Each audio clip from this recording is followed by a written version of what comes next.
ہم اپنے اجداد کی نسبت آج کائنات کو بالکل مختلف طریقے سے دیکھتے ہیں۔ انسانی تاریخ کے بیشتر حصے میں یہ سمجھا جاتا تھا کہ زمین پر ہونے والے واقعات پر ایک کے قوانین لاگو ہوتے ہیں، جبکہ اجسام فلکی پر ان سے بالکل مختلف قوانین لاگو ہوتے ہیں۔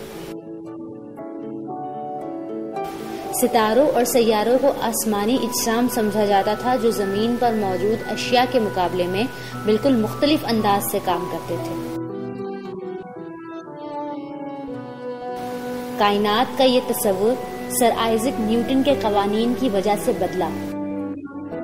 آئزک نیوٹن کا نظریہ یہ تھا کہ حرکت کے جو قوانین زمین پر موجود اشیاء پر لاگو ہوتے ہیں، آسمانی اشیاء بھی انہی قوانین کے تابع ہیں۔ نیوٹن کے مطابق زمین کی کشش ثقل، جس کی وجہ سے ہم اشیاء کو زمین کی طرف گرتا دیکھتے ہیں، وہی کشش ہے جس کی وجہ سے سیارے سورج کے گرد گھومتے ہیں۔ نیوٹن کے مطابق کائنات میں دو طرح کے قوانین نہیں ہیں، یعنی ایک زمینی اشیاء کے لیے اور دوسرے آسمانی اجسام کے لیے، بلکہ تمام کائنات کے اجسام ایک ہی قسم کے قوانین کے تابع ہیں۔ اس سے ملتی جلتی ایک اور کہانی بھی مشہور ہے۔ کسی زمانے میں ہم بجلی اور مقناطیسیت کی وضاحت کے لیے ایک قسم کے قوانین استعمال کرتے تھے، جو مقناطیسیت اور تاروں میں بجلی کے کرنٹ کی وضاحت کرتے تھے۔ روشنی کے لیے بالکل مختلف قوانین تھے، جو یہ بتلاتے تھے کہ روشنی عدسوں میں سے کیسے گزرتی ہے اور شیشے سے منعکس کیسے ہوتی ہے۔ لیکن پھر جیمز کلارک میکسویل نے ایک نظریہ پیش کیا کہ روشنی بھی برقی مقناطیسی لہروں کی ہی ایک قسم ہے۔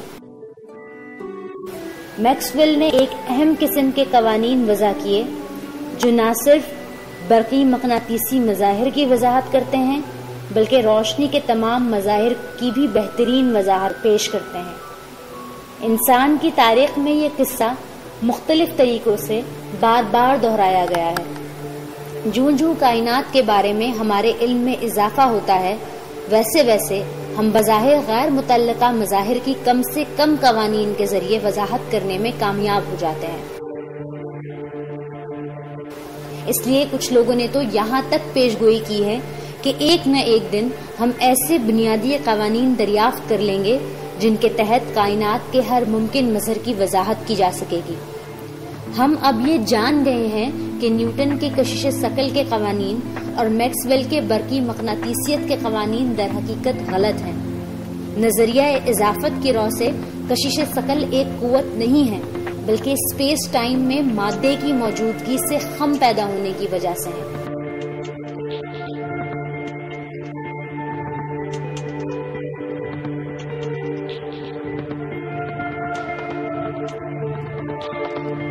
کہ مادے کی موجودگی میں اسپیس ٹائم میں خم آ جاتا ہے، اور اس خم شدہ اسپیس میں حرکت کرتے ہوئے اجسام ہمیں ایک کورس پر چلتے ہوئے نظر آتے ہیں جسے ہم کشش ثقل سمجھ بیٹھے ہیں۔ کوانٹم میکینکس کے مطابق چارج رکھنے والے ذرات کے درمیان فوٹونز کا تبادلہ ہوتا ہے، جس سے وہ قوت پیدا ہوتی ہے جس کو ہم برقی مقناطیسی فیلڈ۔ نیوٹن کے کشش ثقل کے قوانین کی پیش گوئیوں کی وضاحت اب آئنسٹائن کے عمومی نظریہ اضافت کی رو سے کی جا سکتی ہے۔ اس کے علاوہ نظریہ اضافت ایسے نئے مظاہر کی وضاحت بھی کرتا ہے جنہیں تجربات سے ثابت کیا جا چکا ہے، مثلاً کشش ثقل کا وقت کی رفتار پر اثر اور بلیک ہولز کی موجودگی جہاں وقت ظاہری طور پر تھم جاتا ہے۔ اسی طرح میکسویل کے برقی مقناطیسی قوانین کی پیش گوئیوں کو بھی کوانٹم فزکس کی مدد سے سمجھا جا سکتا ہے، اور کوانٹم فزکس مزید مظاہر مثلاً photoelectric effect, quantum tunnelling اور ایٹمز اور مالیکیولز کے کردار کی بھی بخوبی وضاحت کرتی ہے۔ ماضی میں ہمیں نیوٹن اور میکسویل کے قوانین درست معلوم ہوتے تھے، کیونکہ زیادہ تر صورتوں میں یہ قوانین تقریباً درست نتائج دیتے تھے۔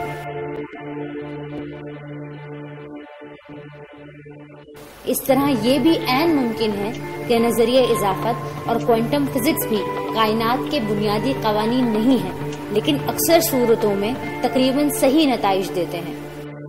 اگر ایسا ہو تو کیا یہ ممکن ہے کہ مستقبل میں دریافت ہونے والی فزکس کے کچھ بنیادی قوانین کائنات میں موجود ہر چیز کی بالکل صحیح وضاحت کر سکیں گے۔ کچھ لوگوں کا خیال ہے کہ کائنات میں تمام اشیاء، جن میں انسانی معاشرے بھی شامل ہیں، ایٹمز اور مالیکیول سے بنی ہیں، جو فزکس کے قوانین کے تحت کام کرتے ہیں۔ اس لیے فزکس کے بنیادی قوانین ہر مظہر کی وضاحت کر سکتے ہیں، جس میں انسانی تاریخ اور ہماری ذاتی زندگی کی تمام جزیات کی وضاحت بھی شامل ہے۔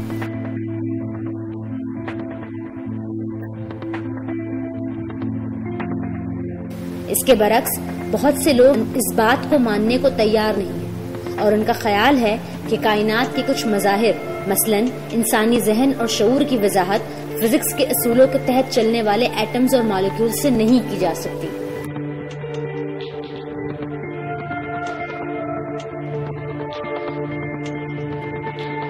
بہرحال اس بات سے قطع نظر کہ کون سا نقطۂ نظر درست ہے، اگر طبیعت کے قوانین کائنات میں موجود ہر ممکن شے کا احاطہ نہیں بھی کرتے، تو یہ بھی کہنا یقیناً غلط نہ ہوگا کہ اگر ساری کائنات کا نہیں تو کم از کم کائنات میں موجود بیشتر اشیاء اور مظاہر کی وضاحت اس قوانین کی مدد سے کی جا سکتی ہے۔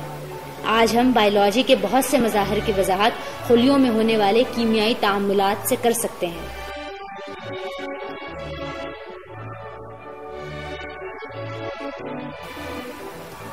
بہت سے کیمیائی تعاملات کی وضاحت ایٹمز اور مالیکیولز کے باہمی تال میل سے کی جا سکتی ہے، جو کہ فزکس کے قوانین کے مطابق کام کرتے ہیں۔ چنانچہ جب ہم فزکس کی تحقیق کرتے ہیں تو ہم کیمسٹری، بائیولوجی اور ہر اس شے کی بنیادوں پر بھی کام کر رہے ہوتے ہیں جو وجود رکھتی ہے یا مستقبل میں وجود رکھیں گی۔ یہ دعویٰ اگر ہر شے کے لیے نہیں ہے تو تقریباً ہر شے کے لیے یقیناً کیا جا سکتا ہے۔ یہ درست ہے کہ فزکس سیکھے بغیر بھی زندگی گزاری جا سکتی ہے۔ انسان ہزاروں سال سے تخلیقی عمل میں مصروف ہے، اور اس نے اس زمانے میں بھی انجینئرنگ اور آرکیٹیکچر میں عظیم تخلیقات کی ہیں، جب نیوٹن، میکسویل یا آئنسٹائن کا نام بھی نہیں سنا تھا۔ یہ بھی ممکن ہے کہ بعض اوقات مظاہر کا فزکس کے قوانین کے رو سے تجزیہ کرنا ہمیں حقیقت سے دور لے جا سکتا ہے۔ مثال کے طور پر کمپیوٹر لاجک گیٹس سے بنتا ہے، جن کی ان پٹ اور آؤٹ پٹ یا تو ہائی یعنی 1 ہوتی ہے یا لو یعنی 0۔ یہ لاجک گیٹس عام طور پر ٹرانزسٹر سے بنتے ہیں، اور ٹرانزسٹرز کوانٹم فزکس کے قوانین کے تحت کام کرتے ہیں۔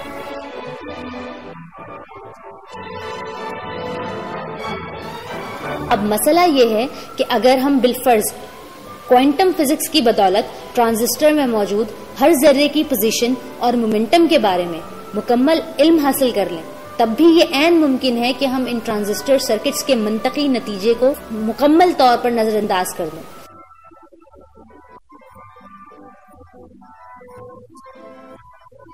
بالکل اسی طرح اگر ہم کسی نیون سائن کے اندر موجود تمام ایٹمز اور مالیکیولز کا تفصیلی جائزہ لیں تو بھی ہم کبھی یہ نہیں جان پائیں گے کہ یہ نیون سائنز جوز ڈائنر کے الفاظ بنا رہے ہیں۔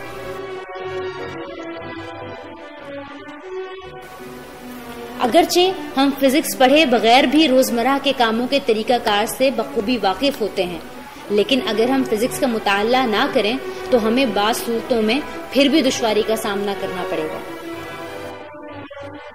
مثال کے طور پر فرض کیجئے کہ ہم 2 اعداد کو جمع کرنا چاہتے ہیں۔ اس کا ایک طریقہ تو یہ ہے کہ ہم اعداد کے ہر اس جوڑے کا مجموعہ زبانی یاد کر لیں جس کی ہمیں ضرورت پڑ سکتی ہے۔ یہ طریقہ اس صورت میں تو کارآمد ہو سکتا ہے جب ان اعداد کی تعداد کم ہو جنہیں ہم جمع کرنا چاہتے ہیں، لیکن جیسے جیسے اعداد کی تعداد بڑھتی جاتی ہے ان کے مجموعوں کو یاد رکھنا اتنا ہی مشکل ہوتا جاتا ہے۔ ہم کبھی بھی لاتعداد اعداد کے مجموعوں کو زبانی یاد نہیں کر سکتے۔ خوش قسمتی سے اس مسئلے کو حل کرنے کا ایک بہتر طریقہ موجود ہے، اور وہ ہے اعداد کو جمع کرنے کا قانون۔ ایک دفعہ ہم اس بنیادی قانون کو سیکھ لیں تو ہم ایسے اعداد کو بھی جمع کر پائیں گے جنہیں ہم پہلے سے نہیں جانتے۔ اس طرح علم کے بہت سے شعبے ایسے ہیں جن میں لوگوں نے محنت اور مشقت سے ہر ممکن مسئلے کو یادداشت کے سہارے حل کرنے کی کوشش کی، لیکن اس سے کہیں زیادہ علم حاصل کرنا اس صورت میں ممکن ہوتا ہے جب لوگ کچھ بنیادی اصول سمجھ لیں۔ جب بنیادی قوانین سمجھ لیے جائیں تو ان سے مزید قوانین اخذ کیے جا سکتے ہیں۔ کائنات کے سب سے زیادہ بنیادی اصول فزکس اور ریاضی کے قوانین ہیں۔ یہ فزکس کے بنیادی قوانین کی تحقیق سے ہی ممکن ہوا کہ ہم نے بہت سی نئی ٹیکنالوجیز ایجاد کی جن کے بارے میں ہمارے اجداد سوچ بھی نہیں سکتے تھے، لیکن اب یہ ہماری بنیادی ضروریات میں شامل ہے۔ جیسا کہ پہلے بیان کیا گیا تھا، تمام کمپیوٹرز اور ڈیجیٹل الیکٹرانکس ٹرانزسٹر سے چلتے ہیں، اور ٹرانزسٹرز کی ایجاد صرف کوانٹم فزکس کے اصولوں کے سمجھنے سے ہی ممکن ہے۔ اسی طرح G P S global positioning satellite صرف اس صورت میں صحیح کام کر سکتی ہے اگر نظریہ اضافت کی پیشگوئی کے مطابق زمین کی کشش ثقل کی وجہ سے وقت کی رفتار میں تبدیلی کا حساب رکھا جائے۔ اس کے علاوہ فزکس کے بنیادی قوانین سیکھنے کی ایک اور وجہ بھی ہے جو ان کے عملی استعمال سے بھی زیادہ اہم ہے، اور وہ ہے ہمارا کائنات کے بارے میں فطری تجسس۔ یہ تجسس ہمیں ایسے انکشافات کی طرف لے جا سکتا ہے جس کے بارے میں شاید ہم سوچ بھی نہیں سکتے۔ مثال کے طور پر نیوٹن کے قوانین نہ صرف زمین پر اشیاء کے طرز عمل کے بارے میں درست پیشگوئیاں کرتے ہیں، مثلاً یہ قوانین توپ کے گولے کا راستہ بتا سکتے ہیں، بلکہ یہی قوانین آسمانی اجسام مثلاً سیاروں کے مدار کی بھی صحیح پیشگوئی کرتے ہیں۔ البتہ دو سیاروں یورینس اور عطارد یعنی مرکری کے بارے میں ان قوانین کی پیشگوئی غلط ثابت ہوئی۔ یورینس کے مدار میں کچھ بے قاعدگیوں کا مشاہدہ کیا گیا جو نیوٹن کے قوانین کی پیشگوئیوں سے مطابقت نہیں رکھتی۔ اس بنا پر یہ پیشگوئیاں کی گئیں کہ یورینس کے مدار میں ان بے قاعدگیوں کی وجہ سے ان کے مدار پر کسی اور غیر دریافت شدہ سیارے کی کشش ثقل کا اثر ہے۔ نیوٹن کے قوانین کو استعمال کرتے ہوئے کیلکولیشنز کی گئیں تاکہ اس سیارے کے درست مقام کی پیشگوئی کی جا سکے جس کی کشش سے یورینس کے مدار میں بے قاعدگیاں پیدا ہوئیں۔ جب دوربینوں کو اس طرف فوکس کیا گیا جہاں نیوٹن کے قوانین نے سیارے کے وجود کی پیشگوئی کی تھی تو وہاں پر واقعی ایک اور سیارہ موجود تھا جسے نیپچون کا نام دیا گیا۔ بغیر کسی مشاہدے کے صرف نیوٹن کے قوانین کے استعمال سے ایک نئے سیارے کی موجودگی کی پیشگوئی ایک ایسا معرکہ تھا جو اس سے پہلے انسانی تاریخ میں کبھی ممکن نہیں تھا۔ اسے اس بات کا ایک اور ثبوت سمجھا گیا کہ نیوٹن کے کشش ثقل کے قوانین یقیناً درست ہیں، لیکن ابھی بھی عطارد کا مسئلہ حل نہیں ہوا تھا۔ جس طرح نیوٹن کے قوانین کے تحت یورینس کے مدار میں بے قاعدگیوں کی وجہ دریافت کر لی گئی تھی، لوگوں کا خیال تھا کہ مستقبل میں عطارد کے مدار میں بے قاعدگی کی وجہ بھی اسی طرح دریافت کر لی جائے گی۔ دنیا انتہائی تحمل سے اس نئی وضاحت کا انتظار کر رہی تھی، لیکن یہ انتظار ختم ہونے میں نہیں آیا۔ 20ویں صدی کے آغاز میں البرٹ آئنسٹائن نے عمومی نظریہ اضافت ترتیب دیا جس کا بظاہر عطارد کے مدار سے کوئی تعلق نہیں تھا۔ آئنسٹائن کے نظریہ نے نہ صرف ان تمام سیاروں کے مداروں کی درست پیشگوئی کی جن کی پیشگوئی نیوٹن کے قوانین کر چکے تھے، بلکہ نیوٹن کے قوانین کے برعکس آئنسٹائن کے نظریے نے عطارد کے مدار کی بھی درست پیشگوئی کی۔ آئنسٹائن کے نظریہ اضافت نے نہ صرف بہتر پیشگوئیاں کی بلکہ یہ بھی دعویٰ کیا کہ ٹائم اور اسپیس کی حقیقت سائنس فکشن کے مصنفین کے پیش کیے گئے تصورات سے کہیں زیادہ پراسرار ہے۔ مثال کے طور پر آئنسٹائن کے نظریے کا دعویٰ ہے کہ کائنات میں ایسا کوئی لمحہ نہیں ہے جسے تمام لوگ یکساں طور پر اب یعنی ناؤ تسلیم کریں۔ مختلف مشاہدہ کرنے والے اس بات پر ایک دوسرے سے اختلاف کر سکتے ہیں کہ آیا دو واقعات بیک وقت وقوع پذیر ہوئے یا نہیں، اور ان میں سے کوئی بھی مشاہدہ کرنے والا درست یا غلط نہیں ہوگا۔ اس طرح دو مختلف مشاہدہ کرنے والے ایک دوسرے کے بارے میں یہ مشاہدہ کر سکتے ہیں کہ دوسرے کی گھڑیاں ان کی اپنی گھڑیوں کی نسبت سست رفتار ہیں، اور دونوں یہ سوچنے میں حق بجانب ہوں گے۔ دونوں مشاہدہ کرنے والے یہ سوچنے میں بھی حق بجانب ہوں گے کہ وہ ساکن ہیں اور تمام کائنات ان کے گرد گھوم رہی ہے۔ نظریہ اضافت کی پیشگوئیوں کو ہزاروں بار مختلف طریقوں سے پرکھا جا چکا ہے۔ مثال کے طور پر زمین کے گرد گردش کرتے ایٹمی کلاکس کا زمین پر موجود ایٹمی کلاک سے موازنہ کیا گیا ہے، جس سے یہ ثابت ہوا کہ مدار میں موجود کلاکس کی نسبت زمین کی سطح پر موجود کلاکس قدرے سست رفتار ہیں، جس کی وجہ زمین کی کشش ثقل ہے۔ اسی طرح ان ذرات کے فنا ہو جانے کا دورانیہ ناپا گیا، جو روشنی کی رفتار کے قریب کی رفتار سے سفر کر رہی ہوں، اور ان کا مقابلہ انہی ذرات کے ساکن ہونے کی صورت میں فنا ہونے کے دورانیے سے کیا گیا ہے۔ ان تمام تجربات کا نتیجہ ہمیشہ آئنسٹائن کے نظریے کی پیشگوئی کے مطابق ہی نکلتا ہے، لیکن جس طرح نیوٹن کے قوانین شروع میں یورینس اور عطارد کے مدار کی پوری طرح وضاحت نہیں کر پائے تھے، اسی طرح آئنسٹائن کا نظریہ اضافت بھی دو مظاہر کی پوری وضاحت کرنے سے قاصر ہے۔ ان دو مظاہر کو ہم ڈارک انرجی اور ڈارک میٹر کہتے ہیں۔ ڈارک میٹر کا مفروضہ اس بات کی وضاحت کے لیے پیش کیا گیا ہے کہ کسی بھی کہکشاں میں جتنا مادہ ہم دیکھ سکتے ہیں وہ مادے کی اس مقدار سے کہیں کم ہے جو کہکشاں کے اپنے محور کے گرد گردش کو قائم رکھنے کے لیے ضروری ہونا چاہیے۔ ڈارک انرجی کا مفروضہ اس مشاہدے کی وضاحت کرتا ہے کہ کائنات کے پھیلاؤ کی رفتار میں کمی ہونے کے بجائے اس میں اضافہ ہو رہا ہے۔ ہو سکتا ہے ایک دن دونوں مظاہر کو اسی طرح واضح کر دیا جائے جس طرح یورینس کے مدار کی وضاحت کی گئی تھی۔ یورینس کا مدار نیوٹن کے قوانین کے خلاف ورزی نہیں کرتا۔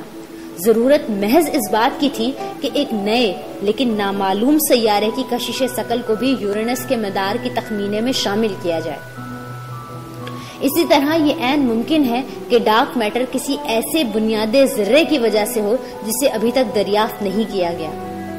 اس ذرے کی کشش ثقل کو شامل کرنے کے بعد یہ واضح ہوگا کہ کہکشاؤں کے گھومنے کی رفتار نظریہ اضافت کی پیشگوئی کے عین مطابق ہوگی، لیکن یہ بھی ممکن ہے کہ ڈارک میٹر اور ڈارک انرجی عطارد کے مدار کی طرح ہوں، جن کی وضاحت کے لیے نئے قوانین درکار ہوں۔ یہ ذہن میں رکھیے گا کہ عطار کا مدارت ہمیشہ سے اس بات کا ثبوت تھا کہ نیوٹن کے قوانین اسپیس اور ٹائم کی صحیح عکاسی نہیں کرتے، چنانچہ یہ عین ممکن ہے کہ معروضی حقیقت ہمارے تصورات سے کہیں زیادہ پیچیدہ اور پراسرار ہے۔ نظریہ اضافت اور کوانٹم فزکس کی مجموعی طور پر معروضی حقیقت کی پوری طرح عکاسی نہیں کرتے۔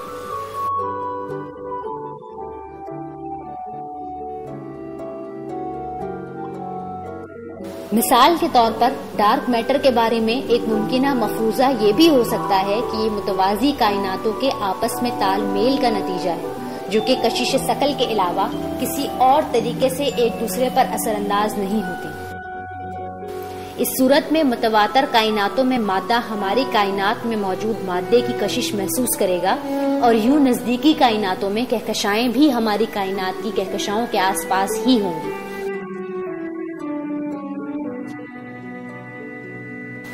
اس اضافی کشش کی وجہ سے ہم یہ مشاہدہ کریں گے کہ ہماری کائنات کی کہکشاؤں میں مادے کی کل مقدار نظر آنے والے مادے سے کہیں زیادہ ہے۔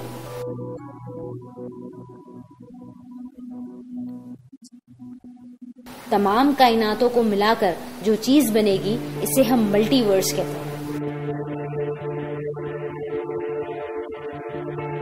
ہماری کائنات میں ہر سیارے کی فضا مختلف ہے، لیکن یہ تمام سیارے کائنات میں موجود فزکس کے قوانین کے تابع ہیں۔ اسی طرح یہ ممکن ہے کہ ہر کائنات میں فزکس کے قوانین فرق ہوں، لیکن یہ تمام ان بنیادی فزکس کے قوانین کے تابع ہوں جو پوری ملٹی ورس میں لاگو ہوتے ہیں۔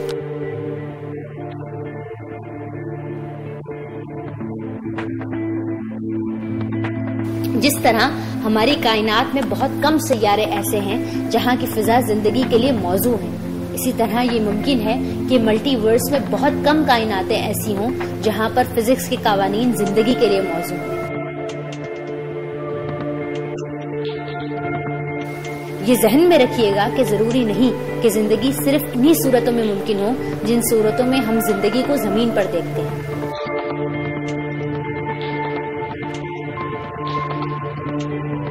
ایسا بھی ممکن ہے کہ ملٹی ورس میں مختلف اقسام کی ذہین مخلوقات موجود ہوں، لیکن ان میں سے ہر کوئی اپنے علاوہ کسی دوسری مخلوق کے وجود کا تصور بھی نہ کر پائے۔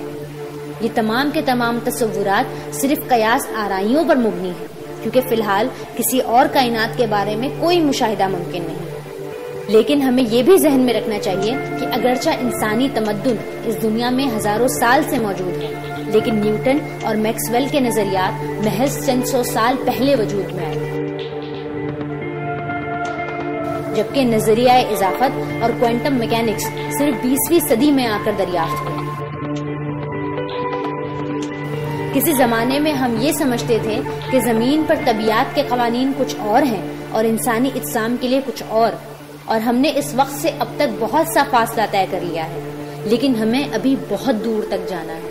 یہ عین ممکن ہے کہ مستقبل کے سائنسدان ہمارے نظریات کو اتنا ہی مضحکہ خیز سمجھیں جتنا ہم اس زمانے کے نظریات کو سمجھتے ہیں، جب زمین کو کائنات کا مرکز سمجھا جاتا تھا اور زمین ایک کچھوے کی پیٹھ پر استادہ تصور کی جاتی تھی۔